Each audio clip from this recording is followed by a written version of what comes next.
Nobody warns you that the worst betrayal of your life can happen while you're asleep.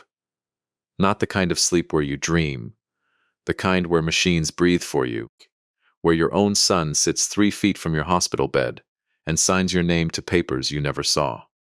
I found that out the hard way, on the 17th day after my heart stopped in my own kitchen.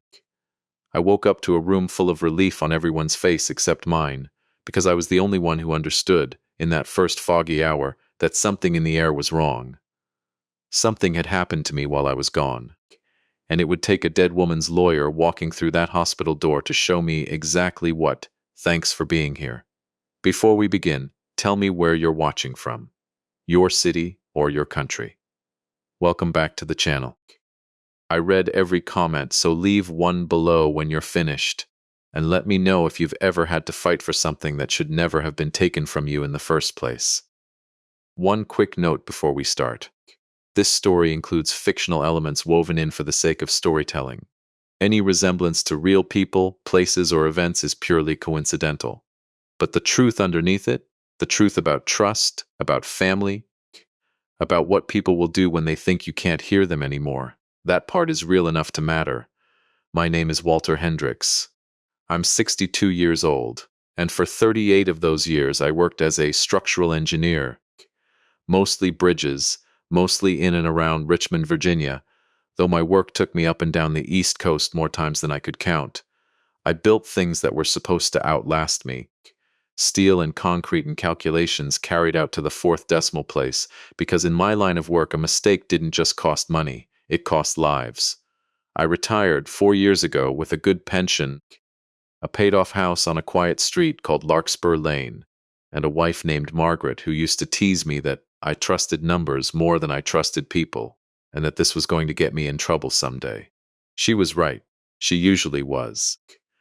Margaret died 11 months before the morning my heart stopped. Ovarian cancer, caught late, the way it so often is. I nursed her through 8 months of treatment that bought her time but never really bought her hope.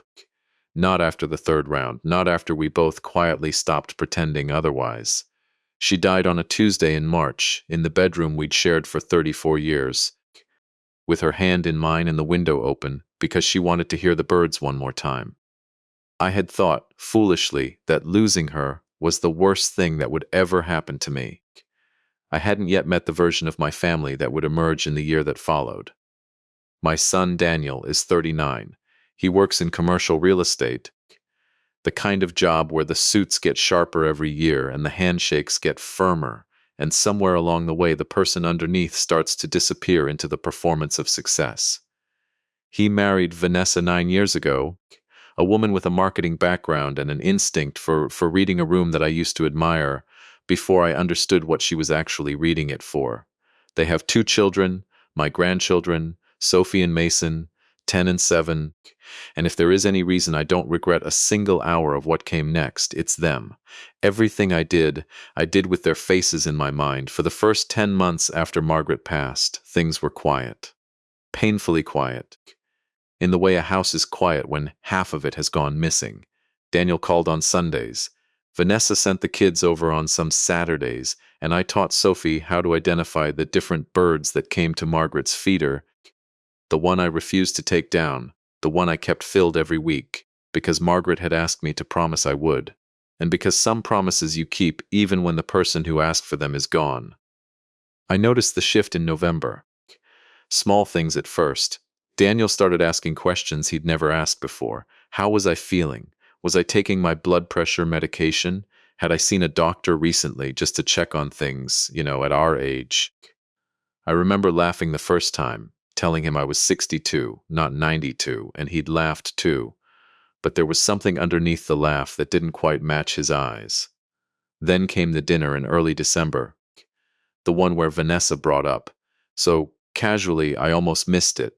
The fact that a friend of hers had just gone through a terrible ordeal when her father-in-law had a stroke and no one had power of attorney set up. And the whole family had been frozen out of medical decisions for weeks. Wasn't that awful, she'd said, stirring her wine. You really should think about getting your affairs in order, Walter. Just to be safe. Just in case anything ever happened. I told her I'd think about it. I meant it too, in the vague way you mean things you don't plan on doing anytime soon. I was 62. My blood pressure was fine. My cholesterol was fine. I walked 3 miles most mornings along the James River Trail near my house, rain or shine, because Margaret used to walk with me, and I wasn't ready to give that up, just because she wasn't there to hold my arm anymore. What I didn't know, what I had no way of knowing, was that Margaret had already thought about all of this. She had thought about it years before either of us got sick. In the quiet, methodical way, she thought about everything. The way she'd once spent an entire summer reorganizing the tax records going back a decade, because she said, "Someday someone's going to need to find something, and I want it to be easy for them." I had always loved that about her, the careful, patient part of her mind that ran underneath the warmth, like rebar inside concrete. I just hadn't understood, not fully, not yet, how far that carefulness had extended. The morning it happened was a Thursday in late January. Cold, the kind of Richmond cold that comes with a hard blue sky and no forgiveness in it. I remember making coffee. I remember the particular ache in my left shoulder that I dismissed, the way men my age are famous for dismissing things, as a pulled muscle from carrying in firewood the day before.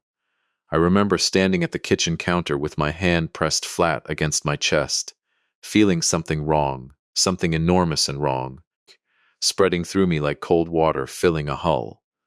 I don't remember calling 911. Sophie told me later, much later, that I'd apparently managed to dial it myself before I went down, that the dispatcher heard me say my address twice, and then heard nothing at all. I don't remember the ambulance. I don't remember the 17 days that followed. Cardiac arrest, then a medically induced coma to protect what was left of my brain function, while my heart and my body tried to remember how to work together again. 17 days of my life that exist now only in the accounts other people gave me afterward. Fragments, contradictions, the kind of story you have to piece together like a puzzle where half the pieces are missing and the other half don't quite match the picture on the box. Here is what I know for certain, because I have since seen the documents with my own eyes. On day 4 of my coma, while I lay in a bed at Henrico Doctors Hospital with tubes running into my arms and a machine breathing for me, Daniel filed an emergency petition in Henrico County Circuit Court for temporary guardianship and conservatorship over my person and my estate.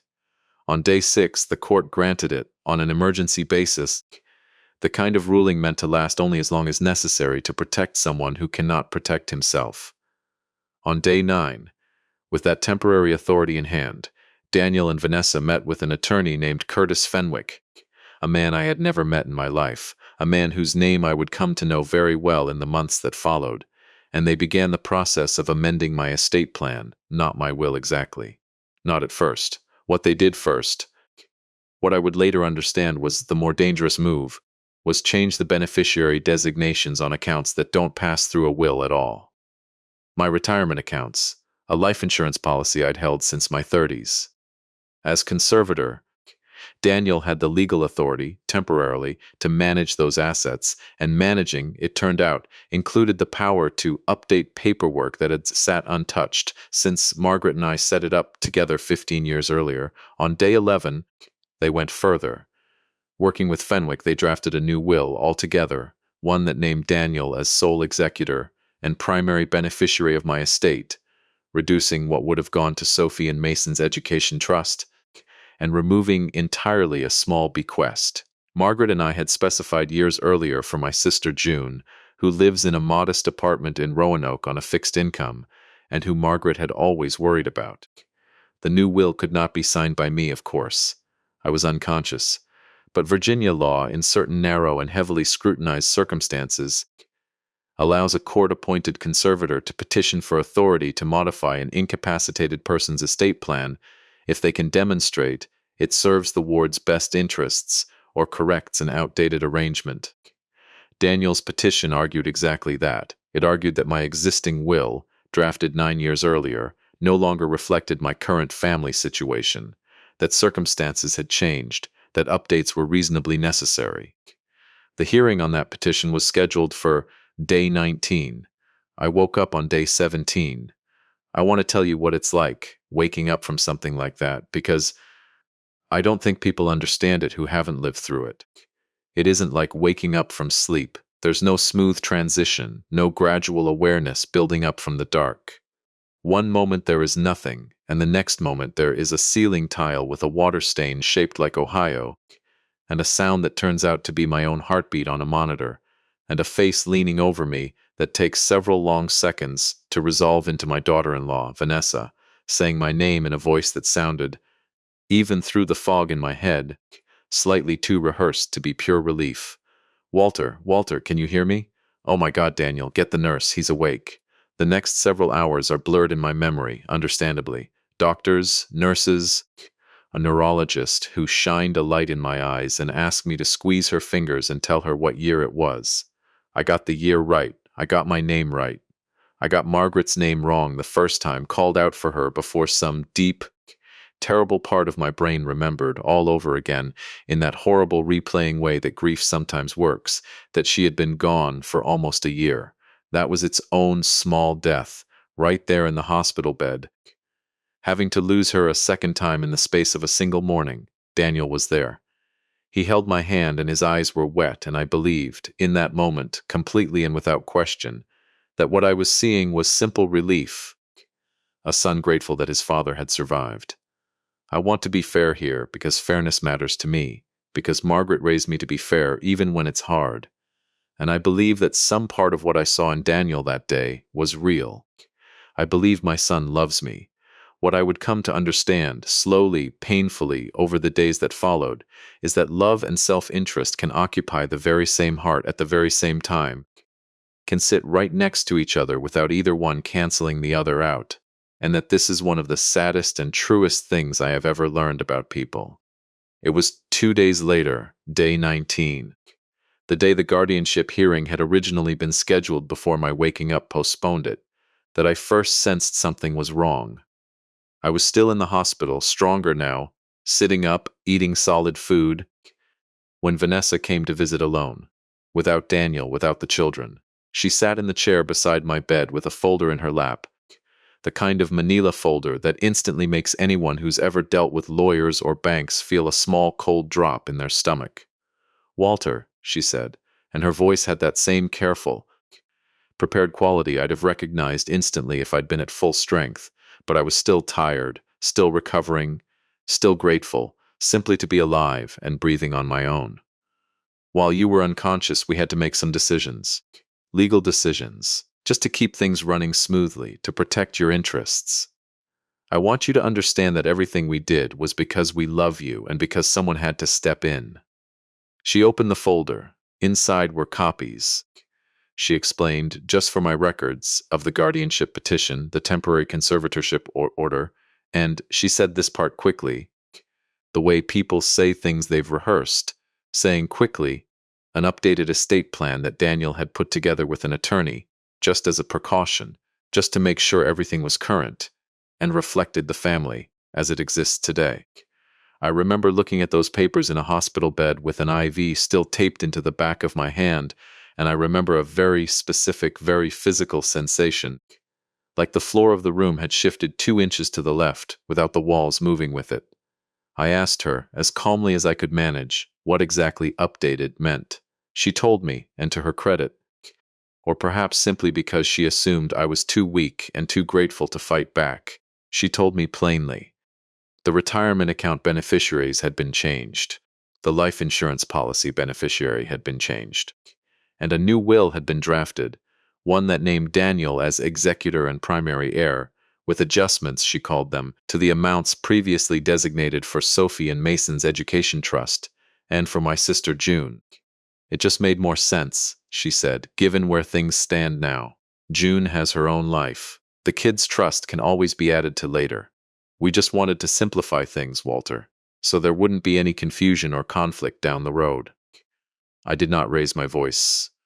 I want that understood, because I know how these stories can sound in the retelling, and I don't want you to picture some dramatic hospital bed confrontation with monitors beeping wildly and nurses rushing in. What actually happened was quieter, and in its own way, worse. I lay there and I listened to my daughter-in-law explain, in the reasonable, patient tone you'd use with a confused elderly relative, how my life had been rearranged while I was unconscious, and I felt something in my chest that had nothing to do with my heart condition and everything to do with the particular, specific pain of realizing that people you trusted had been waiting quietly for their moment. "I'd like to see all of that paperwork," I said. "Every page. And I'd like to speak with my own attorney before anything else moves forward." Something flickered across Vanessa's face then, gone almost as quickly as it appeared, but I caught it. Not guilt, exactly. Something closer to irritation, the look of a person whose plan has hit a small, unexpected obstacle. "Of course," she said. "Whatever you need, Walter. We just want what's best for you." She left the folder with me. "I want you to remember that detail, because it matters later." She left the folder thinking, I believe, that a 62-year-old man 3 weeks removed from cardiac arrest and a medically induced coma would not have the strength, physical or otherwise, to do anything meaningful with it. She underestimated two things that afternoon. She underestimated me, and she had no idea, not the slightest inkling, of the second thing she was about to underestimate, which was my wife. I spent that night unable to sleep, the folder on the rolling table beside my bed, the hospital room dim, except for the blue glow of the monitors, and I read every page twice. My engineer's mind, the part of me that had spent 38 years finding the hairline flaw in a structure before it became a catastrophic failure, went to work on those documents, the way it used to go to work on load calculations. Something about the dates bothered me immediately. The petition had been filed on day 4. Day 4. My son had gone to a courthouse and filed for legal control over my life and my assets 4 days after I collapsed in my own kitchen, before the doctors had even finished stabilizing me, before anyone could possibly have known whether I would live or die. I thought about calling Daniel directly that night. I decided against it. Not out of fear, but out of something closer to the instinct that had kept me safe on job sites for 4 decades. When you find a crack in the foundation, you don't start shouting about it in the open air where it might shift and widen. You document it. You bring in someone who knows how to read it properly. You move carefully because carelessness at this stage can bring the whole structure down before you've even understood what you're dealing with. So instead, at 6 the next morning, before the day nurse came on shift, I picked up the hospital phone and I called the one number I had memorized for exactly this kind of situation, though I never imagined I would ever actually need it. The number for Nathaniel Reeves, the attorney Margaret had used for her own estate planning for the better part of 20 years, a man I had met perhaps 4 or 5 times over the course of our marriage, always briefly, always at Margaret's insistence, always with the sense that this was her territory, not mine, that she handled the paperwork and I handled the roof and the gutters and the things you could fix with your hands. His office answered on the second ring. An assistant who took my name and said Mr. Reeves would call me back within the hour. He called back in 20 minutes. "Walter Hendricks," he said, and his voice had a warmth in it that surprised me, a warmth I hadn't expected from a man I barely knew. "I heard about what happened. I'm very glad you're awake. Margaret would be very glad." Something in the way he said her name, some particular gravity underneath it, made the back of my neck go cold. "Mr. Reeves," I said, "I need to talk to you about some things my son has done while I was in the hospital. Guardianship paperwork, changes to my accounts, a new will." There was a pause on the line, a pause long enough that I actually pulled the phone away from my ear to check the call hadn't dropped. "Walter," he said finally, and his voice had shifted into something more careful, more deliberate, the voice of a man choosing each word the way you'd choose a foothold on unstable ground. "I think it's time we had a conversation in person. Today, if you're able. There are things Margaret asked me to explain to you, but only under very specific circumstances. I believe we may have just arrived at one of them." I asked him what he meant. "Your wife," he said, "came to me 4 years ago, Walter. 4 years before she got sick. She sat in my office and she told me she wanted to prepare for something she hoped would never happen. She told me she'd been watching her family for a long time, and that she was afraid of exactly this. She asked me to help her build something to protect you, in case it ever did." I sat up in that hospital bed so fast the IV line pulled taut against my hand. "Protect me from what?" I asked. From Daniel? Another pause. I'll explain everything when I see you, he said. But Walter, I need you to do something first, and I need you to do it today, before you sign anything, before you agree to anything, before you even discuss any of this further with your son or his wife. Can you do that? What do you need me to do? Nothing, he said. Absolutely nothing. Don't argue with them. Don't sign a single piece of paper they hand you, even something that looks harmless, even an acknowledgement form. And Walter, don't tell them you've spoken to me. Not yet. Can you promise me that? I looked at the folder still sitting on my rolling table, at Vanessa's careful, rehearsed handwriting on a sticky note attached to the front.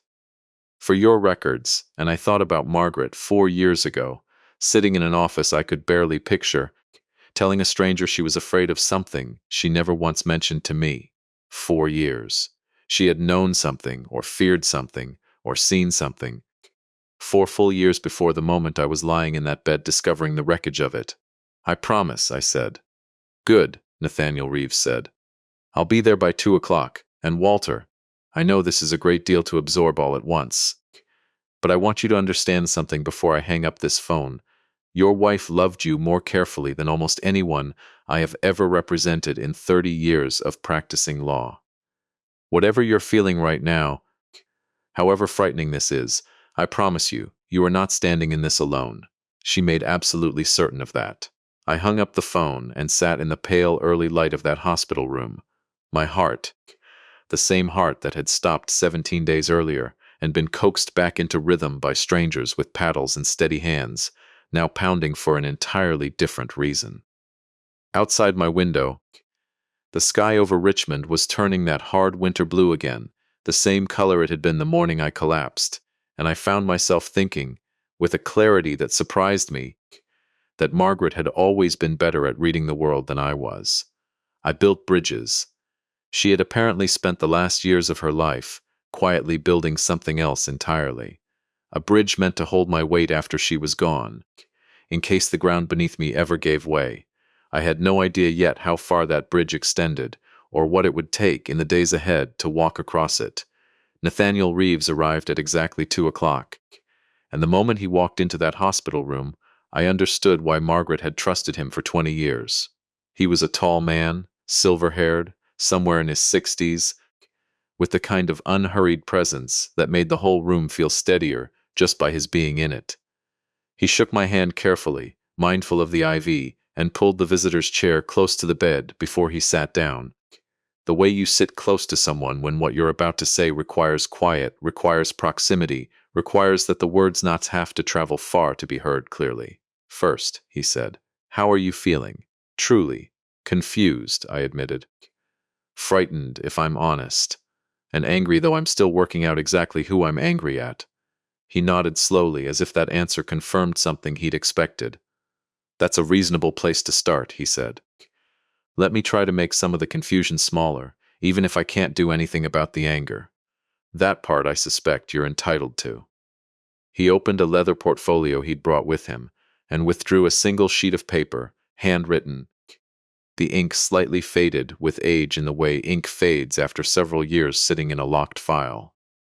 In the spring of 2021, he said, your wife came to my office without telling you.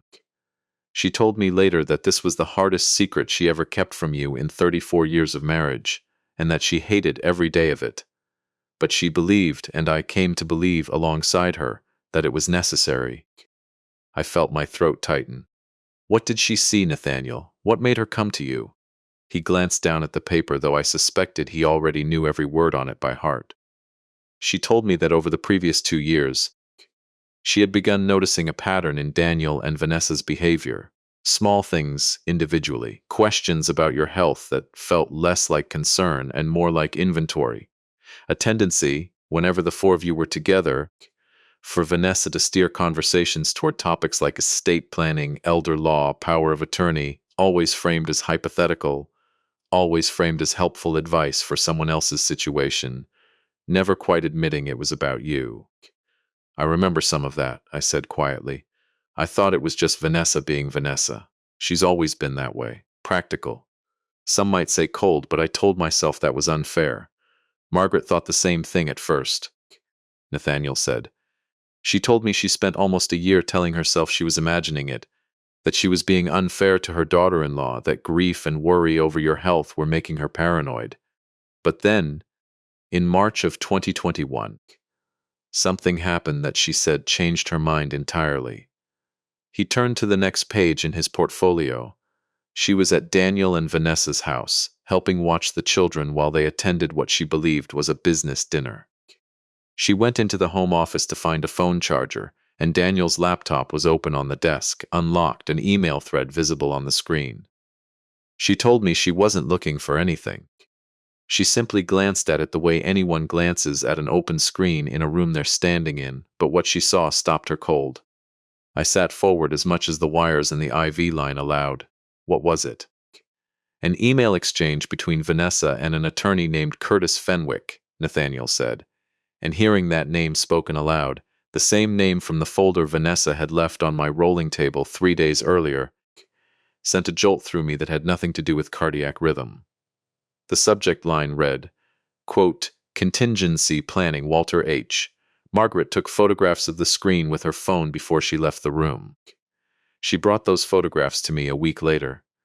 Nathaniel slid a manila envelope across the rolling table. My hands were unsteady as I opened it. Inside were printed photographs, slightly blurred, clearly taken quickly and with some anxiety, of an email chain dated February 2021, 4 years before my heart stopped in that kitchen. In the emails, Vanessa asked Fenwick a series of questions about what would happen to my estate if I became incapacitated without updated legal protections in place, what the process looked like for establishing conservatorship over an aging parent, and, this was the line that made my hands go cold against the paper, how quickly such a process could realistically move if the situation, quote, presented itself. Fenwick's reply, dry and professional and utterly without hesitation, laid it out in clinical detail. Emergency guardianship petitions could be filed within days of an incapacitating event. Temporary conservatorship could often be granted on an expedited basis if supported by adequate medical documentation.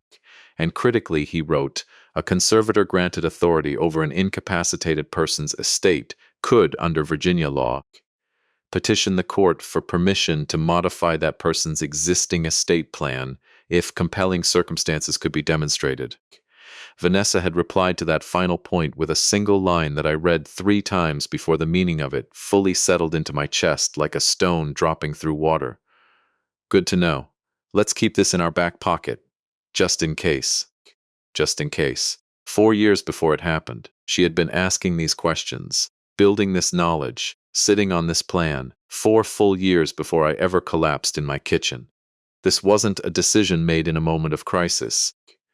A family scrambling to do what seemed necessary in a frightening emergency. This was a blueprint drawn up in advance and simply waiting, patiently, for the right conditions to execute it. Margaret confronted her about it? I asked, though some part of me already suspected the answer. No, Nathaniel said. And this was, I think, the hardest decision your wife ever made. She told me she wanted, more than anything, to march into that house and demand an explanation. But she was afraid, genuinely afraid, that confronting Vanessa directly would only make her more careful, more guarded, and would drive a permanent wedge between Daniel and the rest of the family before Margaret had any way of knowing whether Daniel himself even understood what his wife was planning. She didn't want to lose her son over a suspicion, even a well-founded one, so instead, she came to me, and we began to build something to counter it, quietly, in advance, the same way Vanessa had been quietly building her own plan. He reached into the portfolio again and withdrew a thick, formally bound document, its cover embossed with the seal of a Richmond law firm I didn't recognize, dated August 2021. This, Nathaniel said, is an irrevocable trust. Your wife established it 5 months after she saw that email exchange, funded initially with a portion of her own separate retirement accounts that predated your marriage and remained legally hers alone under Virginia law, along with the proceeds of a life insurance policy she'd held privately since before you two met, one you may not even remember exists. I stared at him. Margaret had money I didn't know about. She had discipline you didn't know about, he said, not unkindly. She began, in 2021, systematically consolidating and protecting a portion of her personal assets, assets entirely outside the reach of any conservatorship petition someone might file against you, because a conservatorship over your person and your marital estate has no legal authority over property held in an irrevocable trust with an independent trustee. She named me as that trustee. She structured the trust so that it would remain dormant, essentially invisible, functioning quietly in the background, unless a specific triggering event occurred. What triggering event? Nathaniel met my eyes steadily. Your incapacitation, followed by any attempt to modify your existing estate plan while you were unable to consent to it. She was very precise about the language, Walter. She sat across from me for hours, going over every clause, because she wanted to make absolutely certain the trust would activate under exactly the circumstances she feared and remain completely dormant under any circumstance where her fears turned out to be unfounded. She told me, I remember this almost word for word because it struck me so much at the time. She said, I don't want to punish anyone for something they might never do. I only want Walter protected if they do. I had to stop him there. I had to sit with that for a moment because the weight of it was more than I could process while he kept speaking. Margaret, in the last years of her healthy life, had discovered something devastating about the people we both loved, had chosen not to blow up our family over a suspicion, and had instead spent years quietly, patiently constructing a shelter for me to stand under if the storm she feared ever actually arrived. She had done all of this while also, simultaneously, loving Daniel without visible reservation, holding her grandchildren, sitting at our dinner table on Sundays, making the same warm jokes she'd always made, carrying this entire secret architecture inside her without ever once letting it curdle into the bitterness it so easily could have become. She never told me any of this, I said, and my voice cracked on the last word. 34 years, and she never told me. She wanted to, Nathaniel said gently. She told me that more than once, but she was afraid that if she told you, your engineer's instinct for direct confrontation, her words, not mine, would send you straight to Daniel's door, and that whatever conversation followed would either destroy your relationship with your son over something that might never happen, or worse, would tip Vanessa off and give her time to restructure her plan in a way that couldn't be countered. So Margaret made a choice. She chose to carry the burden of knowing, alone, so that you wouldn't have to carry the burden of suspicion for years on end. She protected you from the fear itself, Walter, not just from the outcome. I thought of her then, in the last months of her illness, lying in our bed with the window open for the birds, and I wondered how much of that quiet architecture she was still holding inside her, even as the cancer took the rest of her away. I wondered if some part of her had known, even then, that she might not live to see whether her plan would ever be needed, and had made her peace with leaving it in Nathaniel's hands instead of her own. When did she update it last? I asked. 6 weeks before she passed, Nathaniel said. She asked me to come to the house. She was very weak by then, but her mind was completely clear, completely sharp, right up until the end. You know that better than anyone. We went through the entire trust document one final time. She added a provision that hadn't been in the original draft. She asked that if the trust ever activated, I personally deliver a letter to you, one she wrote herself, to be opened only after the triggering event occurred, and only in a setting where you would have the strength to read it. He withdrew from the portfolio one final item, a cream-colored envelope, sealed, my name written across the front in Margaret's unmistakable, slightly slanted handwriting, the same handwriting I'd seen on grocery lists and birthday cards and love notes tucked into my coat pocket on cold mornings for over 3 decades. She told me, Nathaniel said, setting it carefully on the table beside my bed, that if this day ever came, you would need proof before you would need comfort, that you'd want to see the documents, understand the mechanism, satisfy the part of your mind that needed the structure to make sense before you'd be able to let yourself feel anything about it. She knew you very well, Walter. I looked at that envelope for a long time before I could bring myself to touch it. My hands were shaking, not from weakness this time, but from something closer to the particular vertigo of discovering that the person you loved most in the world had spent years quietly protecting you from a danger you never even knew existed, using tools and foresight you never knew she possessed. "There's something else you should understand before you open it," Nathaniel said, his voice gentling further. "The guardianship hearing that was postponed when you regained consciousness, it's been rescheduled. Daniel's attorney filed to move it forward now that you're stable, arguing the court should still formally approve the estate plan changes made during your incapacitation, on the theory that they represent your family's good faith effort to modernize outdated documents. The hearing is set for 6 days from now." 6 days, I repeated. 6 days, he confirmed, "which gives us time to prepare properly, but not time to waste. I intend to appear at that hearing on Margaret's behalf and on yours, with everything in this file. I believe, once the judge understands the full timeline, the 2021 emails, the trust established specifically in response to them, the years of documentation Margaret compiled, there will be no realistic path forward for the petition Daniel and Vanessa filed. But Walter, I want to be honest with you about something important. This is going to be painful in ways that have nothing to do with legal strategy. Your son is going to have to sit in a courtroom and hear, laid out in evidence, exactly what his wife was planning for years before it happened. However this resolves legally, it will not resolve the family part quickly, or easily, or perhaps ever completely." I nodded slowly, absorbing that, feeling the particular ache of a truth I already half understood, that even a victory here would not be a clean one. Whatever happened in that courtroom, something in my relationship with Daniel had already broken the moment he signed his name to papers over my unconscious body, and no ruling from any judge was going to fully repair that. "I need to read her letter," I said. Nathaniel stood, gathering his portfolio, giving me the privacy he understood I needed. "I'll be back tomorrow morning," he said. "We have a great deal of preparation to do before that hearing, and I don't want to rush you through any of it tonight. Take your time with her words, Walter.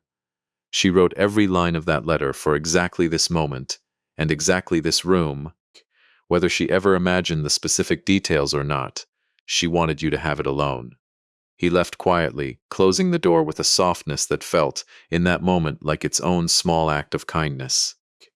I sat alone in the dimming light of that hospital room, the machines humming their steady electronic rhythm beside me, and I picked up the envelope with both hands, feeling the slight weight of it, the years of careful planning folded into a few sheets of paper. I broke the seal before the biggest reveal. "I need to know you're still with me. Comment your city below, just so I know you made it this far." A quick note before we continue. The section ahead includes fictional elements, imagined for the sake of the story. If that's not something you want to read, this is a fine place to stop. But if you stay, I think the rest is worth hearing. The letter was 3 pages, her handwriting steady and familiar, despite what I now knew about the weakness that must have been settling into her hands by the time she wrote it. I began to read. "My darling Walter, if you are holding this letter, then Nathaniel has already told you the parts I could never quite bring myself to tell you myself. I have imagined this moment more times than I can count over the last several years, imagined what your face might look like, what you might be feeling, whether you would be angry with me for keeping this secret for so long. I hope, more than almost anything, that you are not too angry. I hope you can understand, even if you cannot fully forgive, why I made the choices I made. I want you to know first that none of this was easy for me. I have loved Daniel since the moment I first held him, since before he had a name, and watching him become someone capable of what I believe he became capable of has been one of the great sorrows of my life. I do not know, even now, how much of what happened was truly his idea and how much was Vanessa's. I have chosen, for my own peace, to believe that some part of him resisted this, some part of him is not entirely lost. I hope, when this letter reaches you, that you will try to hold on to that same hope, even while you protect yourself from the consequences of what he allowed to happen." I had to stop reading for a moment. My chest ached with something that had nothing to do with cardiac damage. A grief so specific and so exhausting that I had to press the back of my hand against my mouth and simply breathe for a while before I could continue. You are, I know, the kind of man who wants proof before he wants comfort. So let me give you the proof first, even though I've already asked Nathaniel to walk you through the mechanics of it. The trust exists. It is real, and it is protected, and it cannot be touched by any court order arising from a conservatorship over your person. I built it slowly, over years, using money that was always mine alone. Money I never hid from you out of dishonesty, only because I never needed to mention it, because for 34 years, the two of us never needed separate accounting of what belonged to whom. We simply had what we had together. It felt strange, protecting a portion of it separately, in secret. I want you to know that it never once felt like a betrayal of our marriage. It felt like the opposite. It felt like the last, best thing I could do for you, using everything I had, including the parts you never knew about.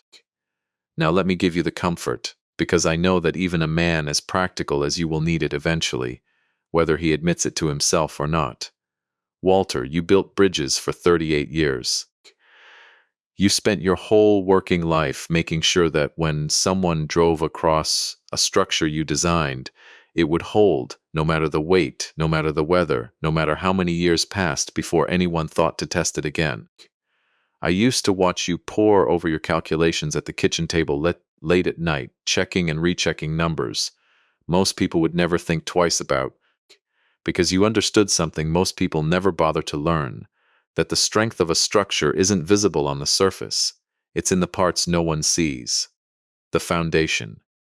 The reinforcement buried deep inside the concrete, doing its quiet work long after the surface looks finished. That is exactly what I tried to build for you.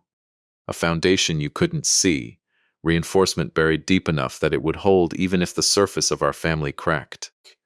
I am not an engineer, my love.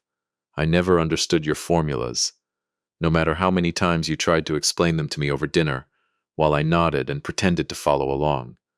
But I understood the principle underneath them. Build for the worst case. Protect what matters most.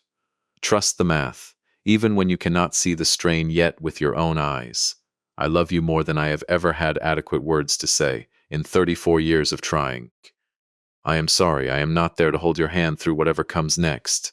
But I promise you, Walter, I made certain as I possibly could, that you would not have to face it standing on nothing. All my love, always. Margaret, I sat in that hospital bed for a long time after I finished reading, the letter resting against my chest, held there with both hands, the way you hold something you're afraid might slip away if you loosen your grip even slightly. Outside my window, the winter evening had settled fully into darkness. The lights of Richmond scattered across the horizon, like something Margaret herself might have once pointed out to me on one of our evening walks, naming constellations that were really just office buildings, laughing at her own joke every single time as though she'd never made it before. I thought about the 6 days ahead of me. I thought about Daniel, about the version of my son I had believed existed for 39 years, and the version I now understood might have been standing beside me all along, without my ever fully seeing him. I thought about Sophie and Mason, about the education trust Vanessa had so casually described as something that could always be added to later, as though their futures were a line item to be adjusted at her convenience. And I thought about Margaret 4 years ago, sitting in Nathaniel Reeves's office with a folder of photographs and a heart, already quietly breaking over what she'd discovered, choosing not to burn our family down over a suspicion, choosing instead the slow, patient, unglamorous work of building a foundation strong enough to hold me up long after she was gone. I did not know yet, that night, exactly what the coming 6 days would demand of me. I did not know how Daniel would react when he finally understood the full weight of what his wife had planned, or what would remain of my relationship with my son once all of it came into the light. But for the first time since I had opened my eyes in that hospital bed, I understood that I was not walking into this alone, and that the ground beneath me, however invisible its reinforcement, had been engineered by the most careful person I had ever known. Nathaniel Reeves came back the next morning at 9 o'clock sharp, and every morning after that for the 6 days leading up to the hearing. And in that time I learned more about the woman I had been married to for 34 years than I had learned in all the years combined. He walked me through every document in the trust file, every photograph, every timestamp, patient in a way that reminded me, oddly, of Margaret herself. The same willingness to go over something twice, 3 times, as many times as it took, until the person across from him truly understood, not just agreed. I was discharged from the hospital on day 4, weaker than I wanted to admit, moving slower than I was used to moving, but alive, and increasingly clear-eyed about what I was walking into. Daniel called twice during those days. I let both calls go to voicemail. It wasn't cruelty. It was the same instinct that had kept me from confronting Vanessa in that hospital room 3 weeks earlier. The understanding that I needed to know exactly what I was dealing with before I said a single word that couldn't be taken back. He left a message on the second call, his voice tight in a way I recognized from childhood, from every time he'd broken something and was working up the nerve to tell me before I found out on my own. Dad, I don't know what's going on. Vanessa says Nathaniel Reeves called the house, asking questions about the will. Please call me back. I want to understand what's happening here. I did not call him back. I let Nathaniel prepare, and I let the 6 days do what 6 days sometimes do, which is give a person just enough space to sit with the truth long enough that it stops being merely painful and starts being something they can act on. The hearing was held in a courtroom at the Henrico County Circuit Court on a Tuesday morning, cold and bright, the kind of pale winter light that makes everything look sharper than it usually does. I walked in slowly, leaning more on Nathaniel's arm than I wanted to, but I walked in on my own 2 feet, and I made sure my son saw that. Daniel was already seated at the petitioner's table beside Curtis Fenwick, in a gray suit I recognized, the same one he'd worn to his own wedding 9 years earlier. Vanessa sat beside him, composed, her hands folded on the table in a posture I recognized instantly from the folder she'd left on my hospital rolling table, the posture of a woman who had rehearsed this moment and believed she still controlled it. Daniel's eyes found mine the moment I entered, and for just a second something passed across his face that looked less like calculation and more like fear. I chose in that moment to believe it was real, because Margaret had asked me to hold on to that hope, and because holding on to it, I found, cost me nothing and might, in the long run, matter more than anything else in the room. The judge, a woman named Judge Patricia Alvarez, called the hearing to order and asked Fenwick to present the petitioner's case for formalizing the estate plan changes made during my conservatorship. He did so efficiently, professionally, arguing that the changes reflected a good faith modernization of an outdated plan, that Daniel had acted as any devoted son would in an emergency, seeking legal authority to protect his father's interests during a medical crisis. Nathaniel rose when it was our turn, and I watched him lay out, methodically, without a trace of theatrical anger, the timeline Margaret had spent years documenting. The 2021 emails between Vanessa and Fenwick. The trust established 5 months later, specifically structured to activate under exactly the circumstances that had now occurred. The photographs, the dates, the careful, damning consistency of it all. I watched Judge Alvarez's expression shift as the picture assembled itself in front of her, not dramatically, not with any outburst, but with the particular stillness of a person recalibrating everything they'd assumed about a case as new information arrived.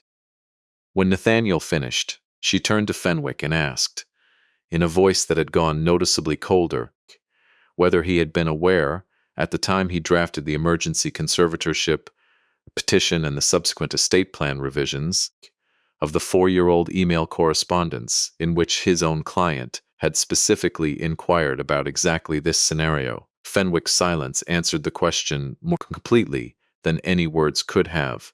The ruling did not come that day. Judge Alvarez took the matter under advisement, requesting additional briefing. But she said one thing before adjourning that I have carried with me ever since, spoken directly to the room rather than to either legal team. I want to be clear, she said, that a family's grief and fear during a medical emergency can sometimes lead to decisions made with genuine, if misguided, good intentions.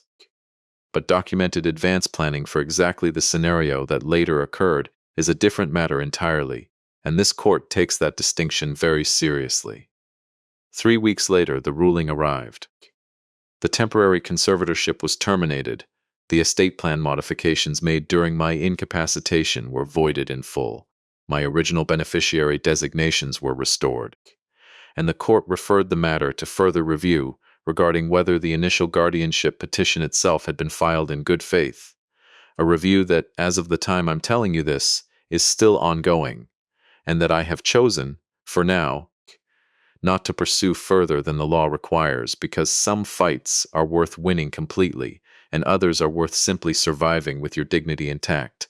Daniel came to see me alone, 2 days after the ruling, at the house on Larkspur Lane. He stood on the front porch for a long moment before I opened the door, and when I did, I saw a version of my son I hadn't seen since he was a much younger man. Uncertain, undefended, stripped of the polished confidence he usually wore like a second suit. "Dad," he said, "I need to tell you something, and I need you to actually hear it, not just wait for me to finish talking." I let him in. We sat at the kitchen table where Margaret's bird feeder was visible through the window, still full, still faithfully maintained, and he told me things I half believed and half doubted in equal measure: that he hadn't known about the 2021 emails, that Vanessa had presented the guardianship filing to him in the hospital hallway as a necessary emergency measure, that he'd signed the paperwork in a state of panic and grief he still didn't fully understand, and that it was only in the weeks since, watching Vanessa's reaction to the court's ruling, that he'd begun to understand how much of what happened had been planned long before I ever collapsed in that kitchen. "I'm not asking you to forgive her," he said. "I don't think I can forgive her myself, not for this. I'm asking you not to give up on me. I know I let this happen. I know I looked away when I should have been asking harder questions for years. Mom saw it. She saw it, and I didn't, and that's going to sit with me for the rest of my life." I thought about Margaret's letter, about the hope she'd asked me to hold on to even in the middle of everything she'd uncovered. I thought about Sophie and Mason and what it would mean for them to grow up, watching their grandfather and their father remain permanently estranged over something their mother had built, without their father's full knowledge, or so I chose, for now, to believe. "I'm not going to pretend the last month didn't happen," I told him. "I'm not going to pretend I trust you the way I did before. That's going to take time, Daniel, if it comes back at all. But I loved your mother for 34 years, and one of the last things she ever asked of me, without ever actually asking it directly, was to leave room for you to become someone better than what almost happened here. I'm willing to leave that room open. I'm not willing to pretend the door was never nearly closed." He cried at that kitchen table in a way I hadn't seen since he was a boy, and I let him, and when he left that evening, he hugged me on the porch for a long time before he finally let go. Daniel and Vanessa separated 4 months later. I don't know all the details of what happened between them in that time, and I've made peace with not needing to know all of it. What I do know is that Daniel now brings Sophie and Mason to visit on his own, most Saturdays, and that he started asking me, unprompted, about Margaret. Real questions, not performances, about who she was before she was his mother, about the parts of her life he never thought to ask about while she was alive to answer them himself. I still keep her bird feeder filled. I still walk the James River Trail most mornings, though I go slower now than I used to, my heart a little more cautious than it once was, though the cardiologist tells me I'm doing remarkably well for a man who spent 17 days on machines that were doing his breathing for him. I think about Margaret every single day, but I think about her differently now than I did in the months right after she died. I no longer think of her only as the woman I lost. I think of her as the engineer she never called herself, the one who spent years studying a structure only she could see was under threat, and who built, patiently, invisibly, a reinforcement strong enough to hold when the surface finally cracked. Nathaniel Reeves still calls occasionally, not for legal reasons anymore, just to check in, and I've come to think of him less as my late wife's attorney and more as a friend she left behind for me, one more careful gift among the many I'm still discovering. The trust remains in place. quietly doing its work, and I've begun, slowly, the process of updating my own estate plan with Nathaniel's help. Not out of fear this time, but out of the same instinct Margaret modeled for me, the instinct to plan carefully for the people you love, even the parts of the plan you hope you'll never actually need. Looking back on everything, I understand now that the real lesson of what happened to me was never really about money or property or the specific mechanics of trusts and conservatorships, though those mechanics mattered enormously in the moment they were needed.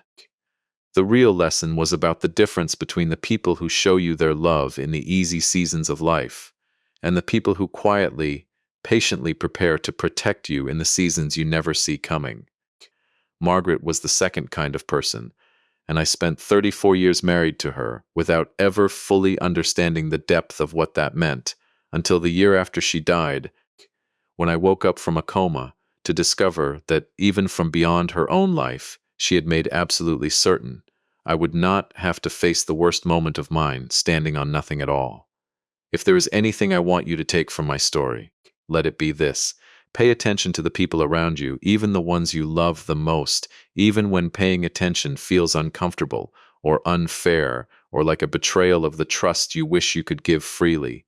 And build your own foundation, quietly, patiently, for the people you love, long before you ever think you'll need to. You may never need it. But if you do, there is no greater gift you can leave behind than a structure strong enough to hold the people you love upright. Long after you yourself are gone, thank you for staying with me until the very end. If this story meant something to you, I'd love to hear your thoughts in the comments below. Tell me what you would have done in my place, or if you've ever discovered the hard way who truly had your back when it mattered most. If this story spoke to you, consider subscribing for more stories about family, trust, and the quiet strength it takes to protect the people we love. Your support means more than you know, and it reminds me that none of us has to face these moments alone. Before you go, one final note. Certain scenes in this story include fictional elements, woven in for the sake of storytelling and reflection. Any resemblance to actual people, places, or events is purely coincidental, but the truths underneath it, about trust, about foresight, about the quiet, invisible ways the people who love us most sometimes protect us, those are meant to stay with you long after the story ends.